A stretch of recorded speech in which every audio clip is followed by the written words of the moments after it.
ஒரு புள்ள தவறு செய்தா, ஒரு புள்ள பிழை செய்கிறதா, அந்த பிள்ளையை பதுவா செய்கிற பழக்கம் தான் எங்களில் நிறைய பேருக்கிட்ட இருக்குது. அப்படித்தானே? புள்ளைக்கு நாசமா போனவனே ஏசுற வார்த்தை எரும மாடு. அன்பாண்டவர்களே, எரும மாட்டுக்கு மேல மழை பெய்யுற மாதிரின்னு சொல்லுவாங்க. நீங்க உங்களோட புள்ளைய பார்த்து எரும மாடு எரும மாடுன்னு ஏசுவீங்க.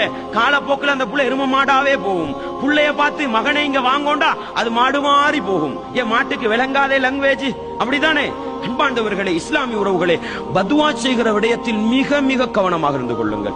மிக மிக கவனமாக இருந்து கொள்ளுங்கள். அன்பாண்டவர்களே, இஸ்லாமிய உறவுகளே, சில நேரம் நாங்க பெத்தெடுத்த புள்ள சில நேரம் தவறு செய்யும், பல நேரம் தவறு செய்யும். அந்த புள்ளைய பார்த்து வாய் கூசாம ஹராங்குட்டி அப்படின்னு சொல்ற பெற்றோர்களை பார்க்கிறோம். வேண்டாம் சகோதரர்களே. ஹராங்குட்டின்னா என்ன அர்த்தம்?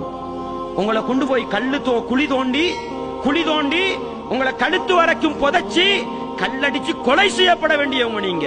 உங்களோட வௌத்துல சுமந்த புள்ளைய பார்த்து ஹராங்குட்டின்னு சொன்னா அது லேசான வார்த்தை அல்ல.